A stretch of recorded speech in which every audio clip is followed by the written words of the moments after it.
जय सिया राम।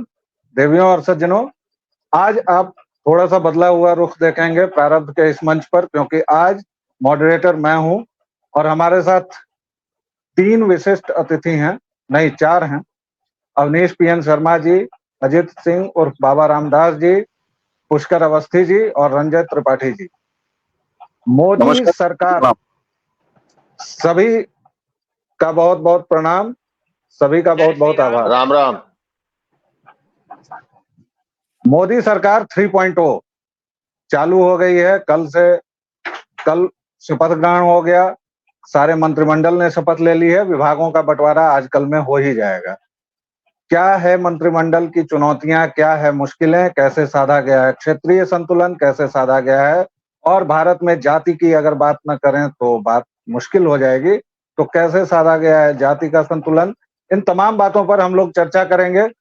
सबसे पहले अवनीश पीएन शर्मा जी के पास चलते हैं और हमारा हर एक अतिथि वक्ता से अनुरोध है कि वह 3 मिनट ही बोलें और दूसरों को भी मौका दें। आज मॉडरेटर बनने का मैं पूरा फायदा उठाऊंगा। अवनीश जी, पहले आपके पास चलते हैं। कैसे देख रहे हैं इस मंत्रिमंडल को? जी धन्यवाद ब्यालोक जी। देखिए 72 मंत्रियों की जो ये पूरी कैबिनेट है, तो सबसे पहले तो इसने मेरा ये एक भ्रम तोड़ा, या किसी और का भी भ्रम अगर मेरे भ्रम के टूटने के जरिए टूट जाए तो बहुत बेहतर होगा, कि नरेंद्र मोदी अपने 2 पूर्णकालिक बहुमत यानी अपने बदौलत भारतीय जनता पार्टी की मेजोरिटी के साथ एनडीए की सरकार तब भी चला रहे थे और 10 साल बड़ी मजबूती से चलाया उन्होंने। उस कैबिनेट और कल की कैबिनेट, जब नरेंद्र मोदी, वही नरेंद्र मोदी एनडीए के नेता के तौर पर, जब उनकी पार्टी 240 पे रह गई है 272 के सामने, वो कैबिनेट जो मुझे दिखाई दिया, उस कैबिनेट 2014 की कैबिनेट, 2019 की कैबिनेट में मुझे कल कोई फर्क नजर नहीं आया। अब जब मैं ये कहता हूं कि कल कोई फर्क नजर नहीं आया, यहां 2 बातें आती हैं। पहले 9 नंबर पर मैंने ध्यान दिया कि भारतीय जनता पार्टी के, मैं एसओएस जैसी या किसी ऑर्डर जैसी बात यहां ब्यालोक जी नहीं करूंगा, लेकिन पहले 9 मंत्री भारतीय जनता पार्टी के कद्दावर जो पुरानी कैबिनेट में थे वो शपथ लेते हैं। एनडीए के रूप में पहला जो मंत्री पद की शपथ ली जाती है वो जीतन राम मांझी होते हैं।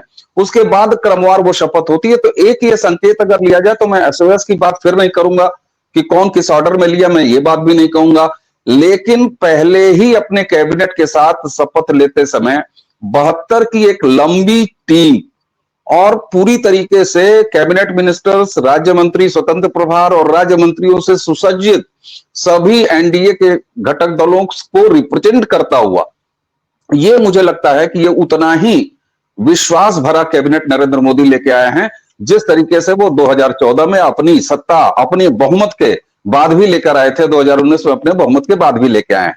तो मैं इसको पहले दिन से काम पर लगा हुआ मंत्रिमंडल देख रहा हूं। दूसरा, मैं नरेंद्र मोदी पर एनडीए की सरकार और अपना बहुमत न होने की वजह से थोड़ा ढीले रहेंगे, थोड़े ढाले रहेंगे, इसकी पहली छाया मैंने नहीं देखी। बाकी किसको इन्होंने जातिगत बैलेंस किया, किसको इन्होंने क्षेत्रवार बैलेंस किया, सबसे ज्यादा 2014-2019 के मुकाबले सबसे ज्यादा रिप्रेजेंटेशन राज्यों को मिला है। लगभग 29 राज्य हैं अगर मैं गलत ना हूं तो। अभी तक की ये मैक्सिमम संख्या कभी 24 कभी 26 रही थी। तो कुल मिला के रिप्रेजेंटेशन के लेवल पर एक ये पैन इंडिया कैबिनेट है। दूसरा, नरेंद्र मोदी ने यह बता दिया कि उनकी पुरानी टीम पर वो अभी भी भरोसा कर रहे हैं। आज शाम तक विभागों का बंटवारा हो जाएगा, तब ये देखा जाएगा कि किसके पास क्या विभाग गए। लेकिन पहली नजर में नरेंद्र मोदी की ये तीसरी कैबिनेट भी मुझे उनकी छाप के साथ दिखाई देती है और पहले दिन से काम पर लगी होती दिखाई देती है। बहुत बहुत शानदार विश्लेषण। आपके कहे का अगर एक वाक्य में निचोड़ निकालें तो वो ये होगा कि नरेंद्र मोदी पर इस बार भी किसी तरह का दबाव नहीं है, वह उसी तरह खुलकर बैटिंग करेंगे जैसे उन्होंने पिछली 2 बार किया है। जहां तक मंत्रिमंडल की बात है, तो आपने सही कहा, 14 सहयोगी दल हैं एनडीए में और उसमें से केवल 9 को अभी तक मंत्री परिषद में शामिल किया गया है। इसमें एक बड़ी रोचक बात है कि 2 सांसदों वाली जनसेना मंत्रिमंडल के बाहर है, जबकि एक पार्टी वाले मांझी मंत्रिमंडल में है। इस पर हम बात करेंगे पुष्कर दा से। सहयोग और संतुलन, वैश्विक राजनीति में आप बहुत बात करते हैं, घरेलू राजनीति में कैसे होगा पुष्कर दा? पहली बात तो ये है कि जो मंत्रिमंडल जिन्होंने कल शपथ लिया है उसमें मुझे कोई आश्चर्यजनक नाम लगा नहीं। और जहां तक इसकी बात है कि किसको लिया, मैं समझता हूं कि ऐसा कोई भी नाम नहीं था जिसके बारे में सारे सहयोगियों से बात ना कर ली गई। जहां तक जो है बिहार मांझी का जो है देना, एक सीट का जिनकी आई है उनको मंत्रिमंडल में जो देना, और वहां पे जिनकी 2 है उनको नहीं दिया गया, तो मैं समझता हूं कि वो कहीं और तरीके से कंपनसेटेड होंगे, ये निश्चित रूप से। क्योंकि बिहार की जो जातीय पॉलिटिक्स है और जिस तरीके का जनादेश बिहार ने इस बार भेजा है जो एनडीए को, तो उसमें जो है आप कह सकते हैं कि बिहार ने बड़ा शानदार जो उसकी जो कास्ट डायनेमिक्स हैं और जिस तरीके से भाजपा में स्वयं में ऊहापोह की स्थिति थी, उसमें उन्होंने सबको संभाला है, तो उनको भविष्य को देखते हुए किया है और मैं उसको उचित समझता हूं। जहां तक मंत्रिमंडल में नाम के है तो मेरे लिए उतना महत्वपूर्ण नहीं है कि कौन कौन आया इसके अंदर। मेरे लिए महत्वपूर्ण ये देखना होगा किसको क्या दिया गया, तब जो है असली कंपोजिशन पता लगेगा। जहां तक जैसे नड्डा जी आ गए हैं तो ये तो है सुखद समाचार है कि इसके मतलब यह है कि वह भाजपा के अध्यक्ष नहीं रहेंगे भविष्य में, तो ये सुखद है। लेकिन उस विभाग का जरूर दुर्भाग्य होगा जिसको ये लीड करेंगे, क्योंकि जब ये स्वास्थ्य विभाग के मंत्री थे तब जो है इनकी परफॉर्मेंस बहुत बुरी थी। तो ये मोदी जी का मुझको ये नहीं समझ में आता कि ये डायनेमिक्स किस तरह से किया गया। हाँ, महत्वपूर्ण अनुराग ठाकुर का ना होना है, तो इसका मतलब है अनुराग ठाकुर को नहीं लिया है, तो इसके मतलब उनकी भूमिका या तो संगठन में किसी रूप में देखी जा रही है या स्वयं हिमाचल में, क्योंकि हिमाचल से रिप्रेजेंटेशन में नड्डा जी आ गए थे। इसी तरीके से उड़ीसा में प्रधान आ गए हैं, संबित पात्रा रह गए, तो इसके मतलब यह है कि संबित पात्रा की शायद भूमिका जो है उड़ीसा राज्य में के लिए रखी गई है। स्मृति ईरानी चुनाव हार गई, लेकिन इस बार मंत्रिमंडल में नहीं है। 2014 में याद हो आपको, स्मृति ईरानी जो है अमेठी से जीती थी, लेकिन सॉरी हार गई थी। उसके बाद भी उनको राज्यसभा के थ्रू जो है, तब वो राज्यसभा की मेंबर भी नहीं थी और उनको शपथ दिलाई थी। तो इसके मतलब ये कहीं ना कहीं जो है डायनेमिक्स सिर्फ कोई सिंपल एक फॉर्मूला नहीं है, काल परिस्थिति को देखते हुए किया गया है। इसी तरीके पंजाब में बिट्टू लुधियाना से या कहां से हार के आए हैं वो, लेकिन और रिसेंट एंट्री उनकी बीजेपी में हुई, लेकिन उनको दिया है पंजाब कोटे से। तो मैं समझता हूँ कई तरह के परमिटेशन कॉम्बिनेशन है, कुछ सिंगल फॉर्मूला नहीं है। हाँ, निश्चित रूप से कह सकते हैं आप कि क्योंकि काम करने का उन्होंने जो है मोदी 3.0 में उस घोषणा शुरू में कर रखी थी। जीतने के बाद जब एनडीए की पहली बैठक हुई है, जब राष्ट्र को संबोधन किया उन्होंने बीजेपी कार्यकर्ताओं के, उसमें एक चीज बात स्पष्ट थी कि जो उन्होंने जिस स्पीड से और जिस लक्ष्य को लेकर उन्होंने परिकल्पना 4 जून 2024 से पहले की थी, उसमें शायद थोड़ा बहुत बदलाव जो है या समय सारणी का हो जाए, लेकिन वो होता हुआ मुझे दिख रहा है। थोड़ा बहुत बदलाव होगा, आप कह रहे हैं कि संभावना हो सकती है। बहरहाल अभी जो मंत्रिमंडल की तस्वीर हम देख रहे हैं वह पूरे देश के लिए एक समावेशी मंत्रिमंडल है। और भाजपा की पिछली 2 सरकारों को देखें तो जैसा कि हमेशा कहा जाता है कि हाय दादा मुसलमान नहीं है, मुसलमान नहीं है, इस मंत्रिमंडल में भी मुसलमान नहीं। हालांकि इस मंत्रिमंडल में 5 अल्पसंख्यक हैं और इस दिलफरेब और वाहियात झूठ को कह देना बंद कर देना चाहिए कि मुसलमान इस देश में अल्पसंख्यक हैं। 3 राज्यों में वह 90% से ज्यादा हैं, पूरे देश में 18 से 20% हैं। सरकारी आंकड़े चाहे जो हो, हम अपनी आंखों से देखते हैं, सड़कों पर चलती हुई कनाते हैं, दिख रही हैं, कहीं भी भीड़ में मुसलमानों की मौजूदगी है। इसलिए अल्पसंख्यक के नाम पर तो कम से कम कोटेबाजी बंद हो। निंजा भाई कहीं चले गए हैं तो मैं रुक करूंगा फिलहाल दद्दा का। दद्दा, आप जाति में और गुणागणित में परम्यूटेशन कॉम्बिनेशन में बहुत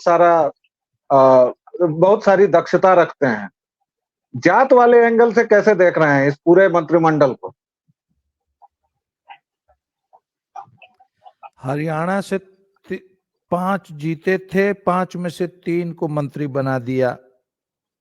एक पंजाबी, एक गुर्जर, एक अहीर, किसी जाट को नहीं बनाया, जबकि एक जाट भी जीता था। मुझे बहुत बड़ा आश्चर्य हुआ कि धर्मवीर महेंद्रगढ़ भिवानी से जीते, उनको नहीं बनाया। This is the big surprise for me.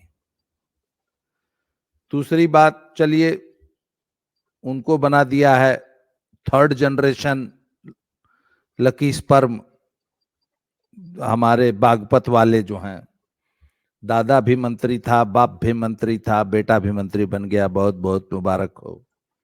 Sir Jadav जी लोग को यूपी में 11 मंत्री बनाए हैं, जादव जी लोग कोई आया है बिहार से या यूपी से? जरा मुझे इसकी जानकारी नहीं है, जरा आप बता दीजिए मेरे, अगर है तो बता दीजिए।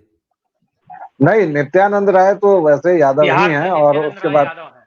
और मतलब और खोजा जाएगा तो शायद एक आध कहीं और कोने कोई टपरे टेस्ट, में मिल जाए। हाँ ऐसी बात नहीं है। मुझे अभी एकदम झटके से जो नाम याद आ रहा है वो नित्यानंद राय हैं। अच्छा, यूपी से बताइए, यूपी से। नहीं, आप यूपी से नहीं है। हमसे बात सुनेंगे, आपसे बात सुनेंगे ना, आप बताइए। मैं मेरी जानकारी कम है, इसलिए आप लोगों से पूछ रहा था। बाकी पवन कल्याण जो है, स्वयं उन्होंने जो है मंत्री न बनना जो है, अभी उन्होंने कहा कि मेरी शायद उनकी अपनी कमिटमेंट्स हैं। अन्नामलाई ने स्वयं मना किया कि नहीं, मैं संगठन में ही काम करना चाहता हूं, मेरी अभी संगठन में ज्यादा जरूरत है, मुझे अभी केंद्र में मंत्री बनने का कोई चाव नहीं है। अन्नामलाई ने, मैंने सुना है, रिफ्यूज कर दिया है। अनुराग ठाकुर मंत्री तो उनका, चलिए मंत्री तो नहीं बनाए गए। इस आदमी ने नॉर्थ में जितना भाजपा को डैमेज किया है अपनी गंदी, घटिया और टुच्ची, मतलब मैं राजनीति भी नहीं, अपने निजी स्वार्थ के लिए, ब्रजभूषण शरण सिंह का सारा प्रकरण इस आदमी का रचा गया था। और हरियाणा और उत्तर प्रदेश के जाटों में इस व्यक्ति की वजह से खामखा की एक एनिमोसिटी इस व्यक्ति ने पैदा कर दी, क्योंकि ये पूरा पहलवानों वाला प्रकरण इस व्यक्ति द्वारा कूट रचित था।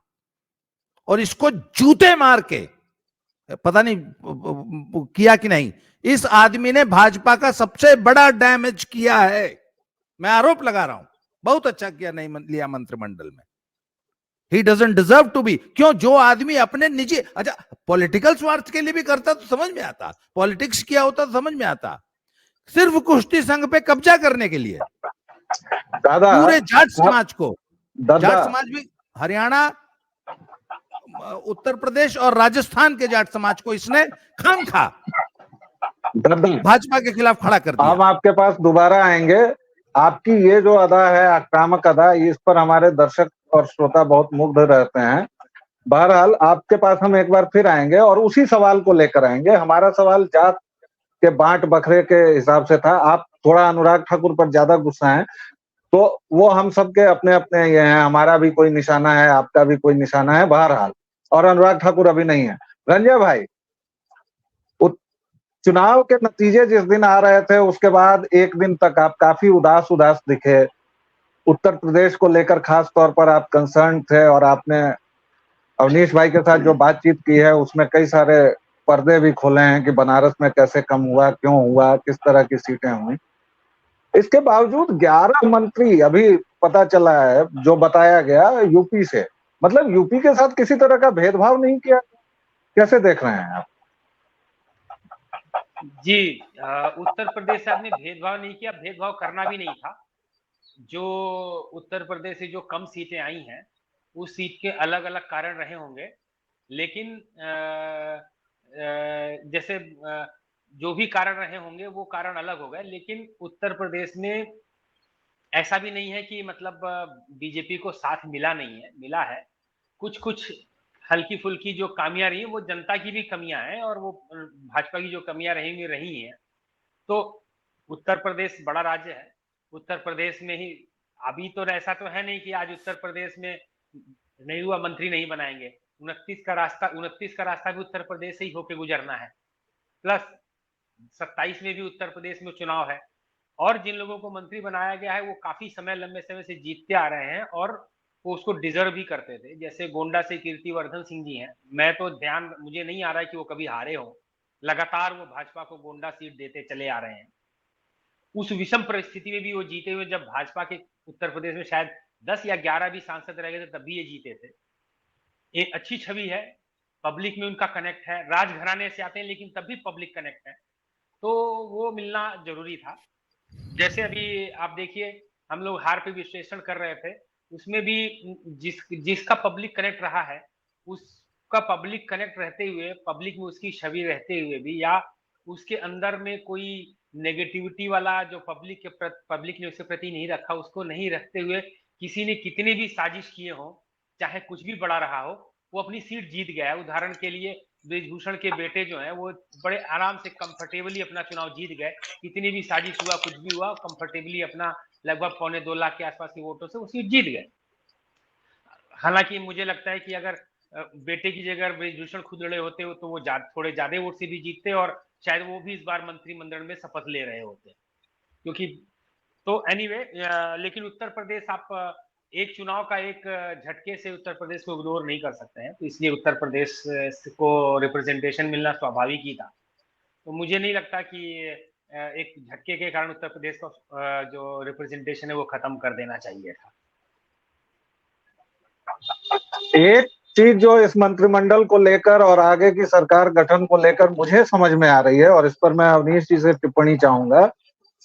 तेलुगु देशम पार्टी और जनसेना, मजे की बात है कि दोनों साझेदार भी हैं, और जनसेना ही वह, पवन कल्याण ही वह व्यक्ति हैं जो तेदेपा को और भाजपा को एक साथ लाए, करीब लाए, और ऐतिहासिक जीत, पहली बार सरकार भी बनने जा रही है भाजपा की वहां, भाजपा उसमें सहयोगी है। लेकिन आंध्र प्रदेश में अगर चंद्रबाबू नायडू का हम घोषणा पत्र देखें तो उसमें जो बातें हैं, वह प्रधानमंत्री ने जो चुनावी रैली में कहा था कि मुस्लिम लीग का घोषणा पत्र लगता है, वो तो वह उससे भी 2 कदम आगे का लगता है, क्योंकि उसमें मुस्लिम आरक्षण की भी बात कही गई है। चंद्रबाबू नायडू ने कई बार कहा है कि बहुत पिछड़े हैं, और इधर पवन कल्याण खुलेआम रामलला को गोद में लेके और कह रहे हैं कि हिंदू हितों पर वार नहीं सहा जाएगा। इसमें कैसे आंध्र की गाड़ी चलेगी, केंद्र की गाड़ी चलेगी, इस पर अवनीश भाई आप बोलेंगे, लेकिन बीच में रंजय भाई ने उंगली उठा दी है, तो मैं उनको 1 मिनट का समय, आधे मिनट का समय दे रहा हूं। रंजय भाई, उसके बाद अवनीश भाई। जी, चंद्रबाबू नायडू का बारे में जो का आप देखिएगा, चंद्रबाबू नायडू का जब भी केंद्र में अलायंस हुआ है, वो अलायंस हमेशा से सदा से एनडीए अलायंस में रहे। वो कभी कांग्रेस खेमे वाले अलायंस में गए नहीं, क्योंकि अगर वो उस खेमे के अलायंस में जाते हैं तो उनकी राजनीति परमानेंट के लिए आंध्रा से समाप्त हो जाती है। पहली चीज। दूसरी चीज है, जाहिर सी बात है, चंद्रबाबू नायडू एक सेक्युलर प्रवृत्ति के रहे हैं सदा से, और उन्होंने जो उनके ये सब चीजें उनके घोषणा पत्र में आना जो है वो कोई सरप्राइजिंग नहीं है। लेकिन क्योंकि गठबंधन है, तो एक कॉमन मिनिमम प्रोग्राम है, उस कॉमन मिनिमम प्रोग्राम के तहत मुझे नहीं लगता है कि चंद्रबाबू नायडू जो है, जिस तरह से भाजपा, या मुझे लगता है कि केंद्र में कुछ चीजों को कॉम्प्रोमाइज करके चलेगा, उसी तरह से वो राज्य में कुछ चीजों को कॉम्प्रोमाइज करके चलेंगे। ठीक है, बस इतनी सी बात है। ठीक है। अवनीश भाई। बिल्कुल, देखिए, एक चीज तो आप मानिए कि साउथ वो इलाका है जहां पर इस चुनाव में भारतीय जनता पार्टी ने अपने पांव पसारे हैं। अब पांव पसारना केवल सीटें जीत के ले आना, हालांकि केरल में आपने इतिहास तोड़ा है, भारतीय जनता पार्टी ने केरल में अपनी बोहनी की है और सीटों वाली बोहनी की है। तमिलनाडु में वोट शेयर की बोहनी की है, और अन्नामलाई कम से कम यहां तक तो पहुंचा कि तमिलनाडु से कोई आज की भारतीय जनता पार्टी हारने के बावजूद भी उनका नाम मंत्री पद के लिए चला, और जैसा बाबा जी ने बताया, मैं उस जानकारी नहीं रखता, नाम उनका जरूर चला था, संभव है कि उन्होंने मना किया होगा। देखिए, चंद्रबाबू नायडू जी, जैसा कि रंजय जी ने रोक के बड़ी अच्छी चीज जोड़ दी कि वो एक स्वाभाविक एलआई है एनडीए के, और अभी के नहीं, अटल बिहारी वाजपेयी जी के समय के एनडीए के संयोजक के पद पर जो चंद्रबाबू नायडू रहे हों, तो निश्चित रूप से मैं उसको उनकी घर वापसी देखूंगा। और दूसरी चीज, आपने कहा कि आंध्रा में जो इन दोनों में फर्क है, तो रंजय जी ने जो अभी बात कही ना कि कॉमन मिनिमम प्रोग्राम, तो साहब देखिए, ये वाजपेयी जी के समय के एनडीए का फंडा था कि कोई कॉमन मिनिमम प्रोग्राम पर भारतीय जनता पार्टी कॉम्प्रोमाइज करके एनडीए के साथ चलती थी। सीधी सी बात है, अब कॉमन मिनिमम प्रोग्राम और नरेंद्र मोदी के व्यक्तित्व को और उनके काम करने की शैली को मगर आमने सामने देखूं तो मैं कह दूंगा साहब ये बीते दिनों की बात है, कहीं कोई कॉमन मिनिमम प्रोग्राम जैसी कोई चीज नहीं रहेगी। रही स्टेट एजेंडे की बात, जो चंद्रबाबू नायडू का कमिटमेंट आंध्रा मतलब टीडीपी का कमिटमेंट जो आंध्रा से है, तो अभी ये देखना मेरे लिए बाकी है। हो सकता है मैं अपडेट नहीं हूं कि क्या वहां भारतीय जनता पार्टी आंध्रा में भी सरकार में शामिल हो रही है, बाहर से समर्थन दे रही है। अगर बाहर से समर्थन दे रही है तब इस बात की लिस्ट संभावना है कि ऐसा कोई टकराव हो। रही बात एक और, चंद्रबाबू नायडू 10 साल के बाद सत्ता में वापस आए हैं साहब, बहुत से परनाले, बहुत सी नदियां, नाले, झरने ये सब सूख साख जाते हैं। तो इसलिए चंद्रबाबू नायडू डबल इंजन की सरकार की तरह केंद्र से कदम मिला के चलेंगे और शायद यही वजह है कि चंद्रबाबू नायडू किसको समर्थन देंगे यह इस पर निर्भर कर रहा था कि दिल्ली में किसकी सरकार बनेगी। और जब नरेंद्र मोदी की सरकार बनने जा रही थी तो फिर मुंह मांगा जैसे मिल जाए चंद्रबाबू नायडू को कि चलो भाई विचार भी, पुराना साथ भी, और क्योंकि हमको स्टेट में सरकार चलानी है, 10 साल का एक पूरा कड़की है, एक पूरा सूखा है। और जब मैं कड़की और सूखे की बात करता हूं तो किसी को व्यंग मान के खुश नहीं होना चाहिए कि वो पैसा कमाने आए। मैं ये कह रहा हूं कि विकास की गाड़ी जो आंध्रा में रुकी है वो केंद्र के सहयोग से चलेगी।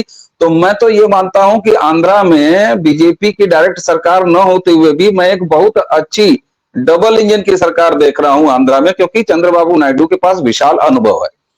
व्यालोक जी, अपनी बात दूसरे दौर की खत्म करने से पहले एक मजेदार चीज ले आऊंगा। उत्तर प्रदेश से आपने बार बार कहा, हालांकि आपका उत्तर प्रदेश जो है वो लखनऊ तक आता है, इसलिए मैं बड़ा गच्छ हूं कि हमारे बिहार ने जो परफॉर्मेंस दिया है उसमें हम भी शामिल हैं खूब एकदम। हम मान ही नहीं रहे कि पूर्वांचल में दुर्दशा हुई है भारतीय जनता पार्टी की।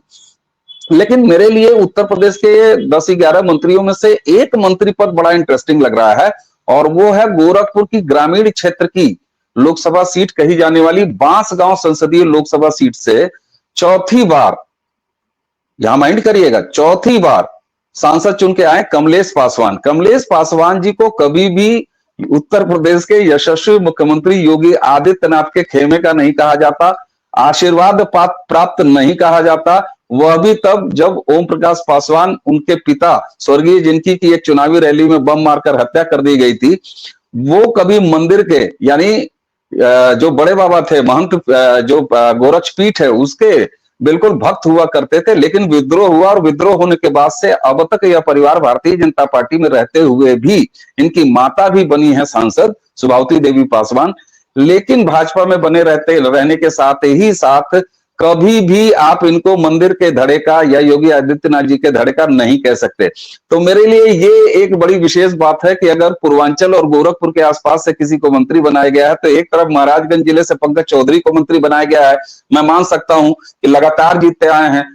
किसी ने कहा कि याद ही नहीं है कि वो कब हारे हैं, तो यही स्थिति पंकज चौधरी की भी है, गाढ़े से गाढ़े समय में सीट निकाल के दिए हैं।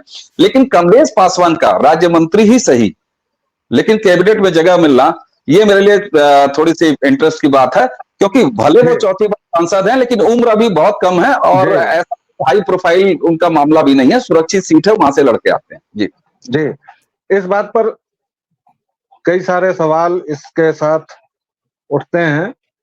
बहरहाल इस सरकार के सामने जो चुनौतियां हैं, 2-3 जो इसके एजेंडे के मुख्य काम थे बचे हुए भाजपा के, यूनिफॉर्म सिविल कोड है, वन नेशन वन इलेक्शन पर बहुत सारा काम हो रहा था। इसके साथ ही और भी जो भी एजेंडे थे, जैसे हिंदू पर्सनल लॉ या हिंदू एंडोमेंट एक्ट जो है, टेम्पल एक्ट, उस पर भी जनता की तरफ से मांग उठ रही थी और लोग सोच रहे थे कि इस बार कुछ होगा। पीओके को लेकर लगातार बयानबाजी हो रही थी, हम उस सब में नहीं जाएंगे। पुष्करदा, ये जो 2-3 मसले हैं यूसीसी वगैरह के, वन नेशन वन इलेक्शन के, कैसे निपटेगी सरकार इनसे, या इसको फिलहाल 5 साल के लिए गताल खाते में डाल दिया जाएगा?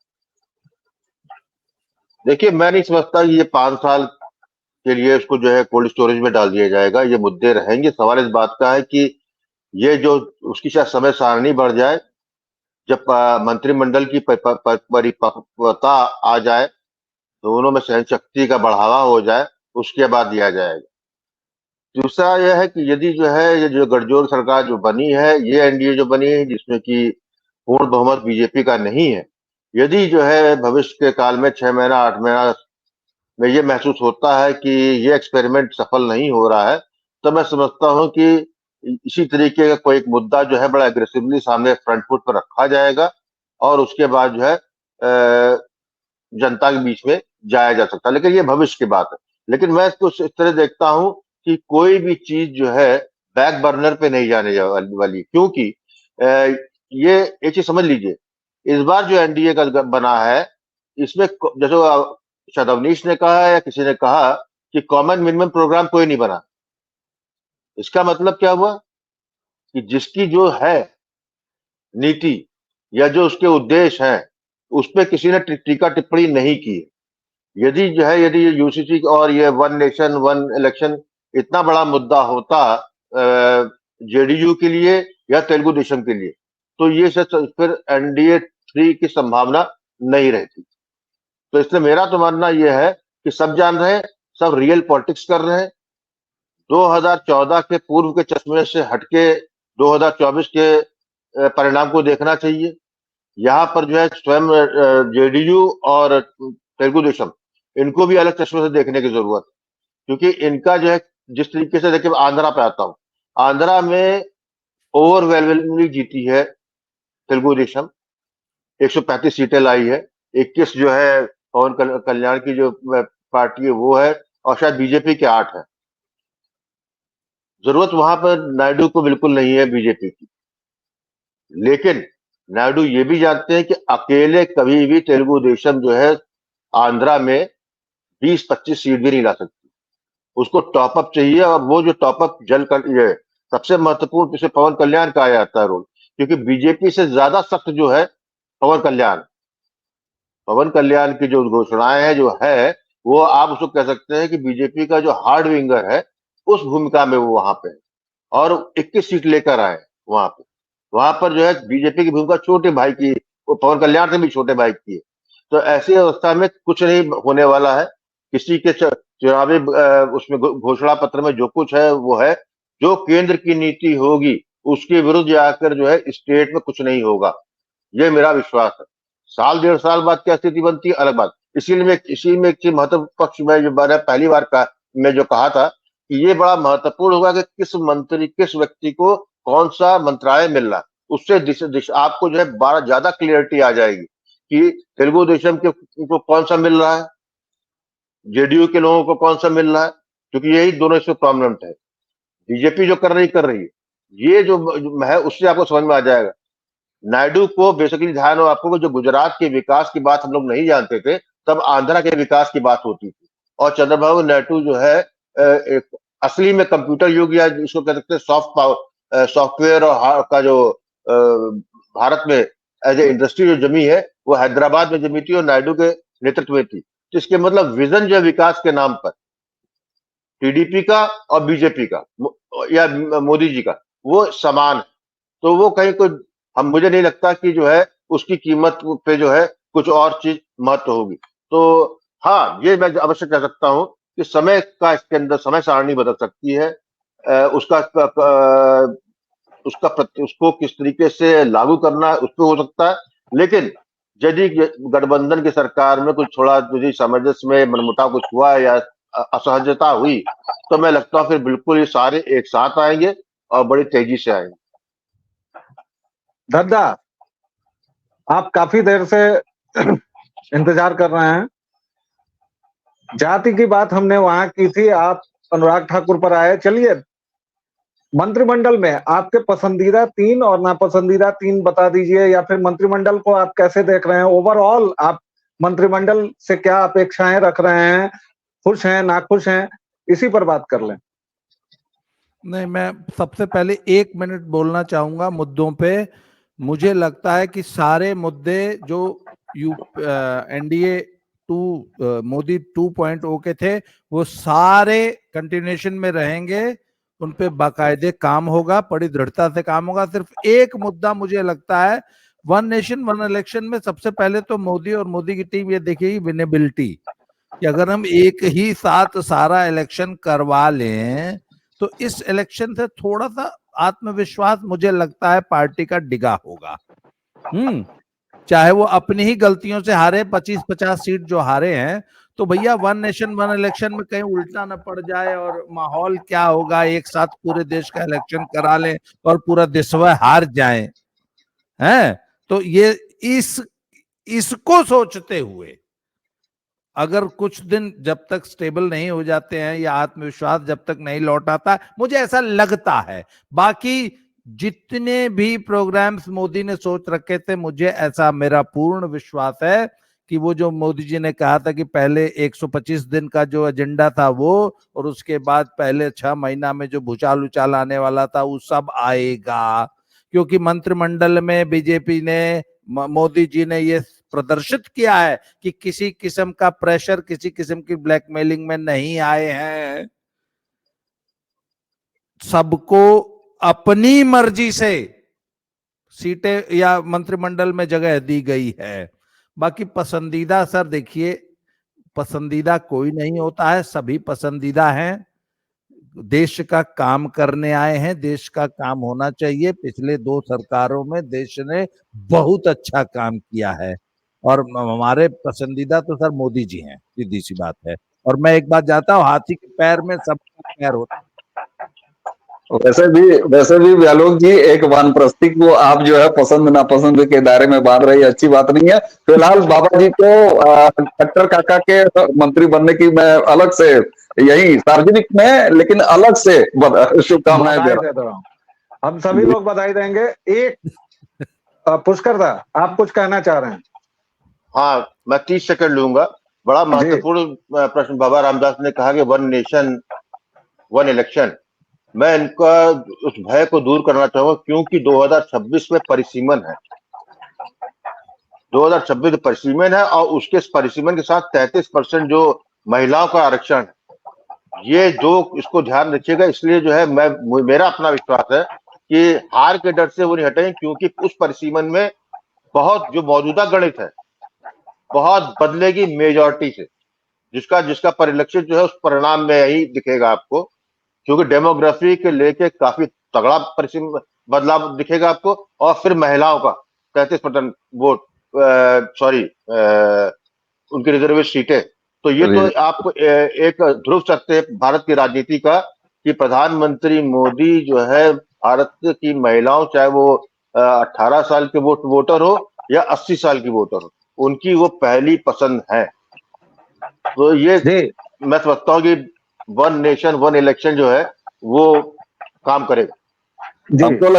हमको लग रहा है कहीं ऐसा ना हो कि एक हवा चल पड़े कि साहब ये परसीमन और बढ़ी हुई संख्या के साथ जो है धड़ाक से मध्यावधि चुनाव हो जाए वन नेशन वन इलेक्शन के नाम पे। अब आप सभी लोगों को रोककर, दर्शकों अभी तक काफी हल्के फुल्के अंदाज में बात की, लेकिन अब इन चारों वक्ताओं को मैं गंभीर बनाऊंगा, और इसलिए बनाऊंगा कि प्रथमे ग्रासे मक्षिकापातः की तरह जब कल नरेंद्र मोदी शपथ ले रहे थे, ठीक तभी रियासी में, जम्मू में आतंकियों ने हिंदू श्रद्धालुओं से भरी बस पर हमला बोला, और इस्लामिक जिहादियों के इस कुकृत्य में 10 लोगों की जान गई और बाकी लोग भी घायल हैं, 33 के करीब घायल हैं। उसमें एक बच्चे की बहुत हृदय विदारक तस्वीर भी आई है। चारों वक्ताओं से 1-1 मिनट का ये सवाल है। रंजय त्रिपाठी जी से शुरू करूंगा। नहीं, सुनिए, मुझे जाना है। ऐसे नहीं चलेगा, रुक जाइए। मुझे जाना है, फिर आई एम लिविंग। मुझे जाना है, ठीक है, आप पहले बोलिएगा। मुझे जाना है। हाँ, तो आप पहले बोल लीजिए ना, पहले बोल लीजिए। इसमें सवाल ये है, आप पहले बोल लीजिए। सवाल ये है मेरा कि आंतरिक सुरक्षा के मसले पर जब 370 हट गया है, तो फिर जम्मू और कश्मीर में इस तरह के हमले, या फिर दक्षिण में भाजपा कार्यकर्ताओं पर हमला, महाराष्ट्र में उपद्रव, उत्तर प्रदेश में उपद्रव, इन सब से मोदी सरकार कैसे निपटेगी और उसे कैसे निपटना चाहिए? बाबा रामदास से शुरू करें। नई सरकार बनी, मोदी जी चुनाव जीते, शहबाज शरीफ और पाकिस्तान ने बधाई की औपचारिकता तक नहीं निभाई, पहला पॉइंट। विपक्ष ने नई सरकार के शपथ ग्रहण का ऑलमोस्ट बहिष्कार किया और सिवाय खड़गे के कोई नहीं आया। दूसरा पॉइंट, सरकार अभी शपथ ले रही थी, शपथ के दौरान हमला हुआ है। तीसरा पॉइंट, और इंडी अलायंस की बाछें खिल गई हैं। हमला हो गया, मजा आ गया, अब देखते हैं कैसे निपटते हो। सर, ये पूरा एक गिरोह है जिसमें ये इंडी अलायंस के लोग उस गिरोह के सक्रिय सदस्य हैं, जिसमें शहबाज शरीफ का पाकिस्तान भी शामिल है। मैं सीधे सीधे आरोप लगा रहा हूं। और जब आप अपने घर के लोग पाकिस्तानियों से मिलकर काम कर रहे हो देश के खिलाफ, तो निश्चित रूप से चुनौती बढ़ जाती है। मेरा ये सीधा आरोप। ठीक सीधा। Thank you very much. Ranjay Tripathi ji, उनके बाद अवनीश जी और फिर पुष्कर दा। एक मिनट। चुनाव जब हुआ है भारत में, चुनाव के 1 साल, आप ध्यान रखिए, लगभग 1 साल कोई भी आतंकवादी घटना, कोई भी क्रॉस बॉर्डर फायरिंग, कोई भी किसी तरह की कोई भी चीज पाकिस्तान की तरफ से नहीं हुई है। तो अभी जो बाबा रामदास जी बोल के गए हैं, इस थ्योरी को मैंने 2 दिन पहले शायद अवनीश जी से फोन पे बात हुई थी, मैंने उसको ये कहा था कि ये सारी की सारी प्लानिंग 1 साल से चल रही है। ये पाकिस्तान को तरफ से 100% अपने जो उनके जो स्टेट एक्टर्स हैं, मतलब जो स्टेट एक्टर्स हैं, मैं बोलता हूँ, वो बोलते हैं नॉन स्टेट, मैं बोलता हूँ जो स्टेट एक्टर्स हैं, जो पाकिस्तान को जो आतंकवादी रूल करते हैं, उन लोगों ने ये यहाँ के लोगों ने समझाया था, उनको स्ट्रेटेजी बताई थी कि भाई साहब इस 1 साल के अंदर में कुछ मत कर देना, और लास्ट के 6 महीने या 3 महीने तो कुछ ही मत कर देना, नहीं तो मोदी 2 मिनट नहीं लगाएगा 50-60 मिसाइल मारने से और बस चुनाव बदल जाएगा। तो ये बिल्कुल एकदम जो बाबा रामदास ने जो आरोप लगाया है, मैं उस आरोप को और आगे बढ़ के बोलता हूं कि ये उनके पार्टनर हैं, ये उनके पार्टनर्स हैं। और कल का भी जो मुसलमानों ने जो हिंदुओं पे जो हमला किया है, मुसलमानों ने जो हिंदुओं को मारा है, कल कश्मीर में जो जितने सारे हिंदुओं की हत्याएं मुसलमानों ने किया है, निर्मम हत्याएं की है, वो जाहिर सी बात है ये अपोजिशन के द्वारा कॉकस बना करके ये बताया गया कि यही समय है, यही राइट टाइम है, एक तरफ शपथ ग्रहण चल रहा है, एक तरफ ये चल रहा है, तुम मार दो, तुम कर दो। तो ये तो मैं पार्टनरशिप है इनकी, एक ये ज्वाइंट वेंचर इन लोगों का चल रहा है। मैं इस बात से बाबा रामदेव जी के पूरी तरह से सहमत हूँ। जी व्यालोक जी, बहुत स्पष्ट शब्दों में अगर मैं कहूं, मेरी आवाज जा रही है? बहुत स्पष्ट, बिल्कुल स्पष्ट शब्दों में अगर मैं कहूं तो जिस तरीके से गुजरात के सीएम बन के जब नरेंद्र मोदी के सामने गोधरा जैसी एक समस्या जिस तरीके से विकराल तौर पर खड़ी हुई थी, जो कि पूरी तरीके से एक धार्मिक यात्रा से लौट रहे राम भक्तों के साथ जो नृशंस हत्या और सामूहिक हत्या कांड जो किया गया था, और उसके बाद से गोधरा से जो चुनौती उभर के सामने आई थी, मैं उसकी रिप्लिका देख रहा हूं कल जब नरेंद्र मोदी शपथ ले रहे थे और इस तरह की घटना रियासी में होती है।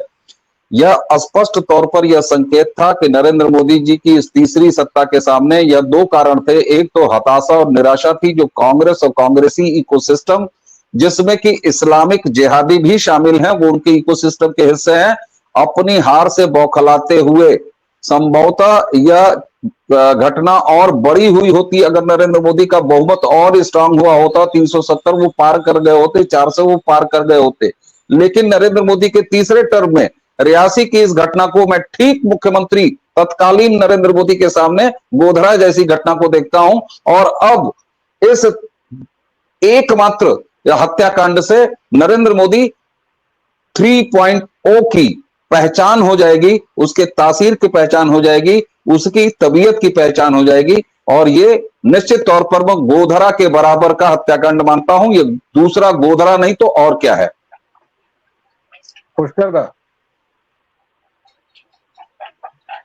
देखिए ऐसा है कि मेरा तो मानना से बहुत पहले से मैं कह रहा हूं कि ये होना ही होना, इसको ये शपथ लेते वक्त ये घटना हुई उस पे किसी यदि कोई आश्चर्य कर रहा है तो मैं उसको जो है उसकी बुद्धि की बलिहारी हूँ, क्योंकि ये इसलिए होना है कि मुंह दिखाई देनी ही देनी थी उनको।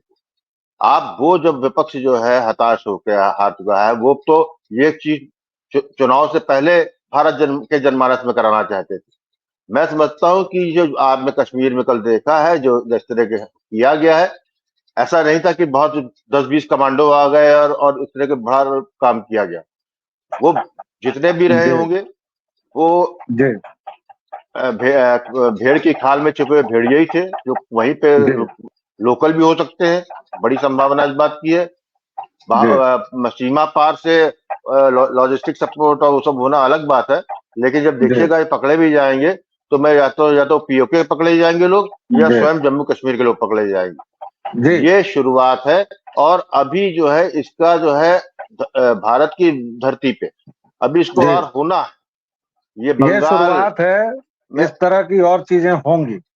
आपकी बिल्कुल बात होगी, अगर मैं ले लूं और तो जी, निश्चित रूप ये से शुरुआत और है, होंगी। इस और तरह इस की बातें हाँ, और होंगी। अवनीश भाई की बात अगर ले लूं तो ये तासीर चेक करने का मौका है नरेंद्र मोदी 3.0 के लिए। देवियों और सज्जनों, आज की इस चर्चा को यहीं पर समाप्त करने की आप लोगों से आज्ञा चाहता हूं। आप सभी का बहुत बहुत धन्यवाद, हमारे वक्ताओं का धन्यवाद, और हम रियासी में बलिदान हुए हुतात्माओं को एक बार श्रद्धांजलि देते हैं और उनको प्रणाम करते हैं। मोदी सरकार जल्द से जल्द